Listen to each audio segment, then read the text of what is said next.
Nanawagan si Pangulong Ferdinand R. Marcos Jr. sa Philippine National Police na palakasin ang seguridad at manatiling alerto sa buong bansa ngayong holiday season upang matiyak ang kaligtasan ng publiko.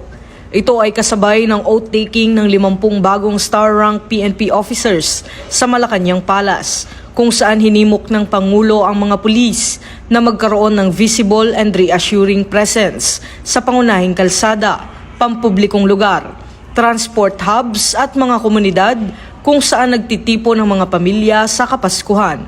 Aniya, mahalaga na maramdaman ng bawat mamamayan ang saya ng Pasko ng may kapanatagan, pagkakaisa at tunay na ligaya. Pinayuhan din niya ang mga bagong opisyal na ipagpatuloy ang serbisyo publiko ng may dangal kahit sa panahon ng selebrasyon.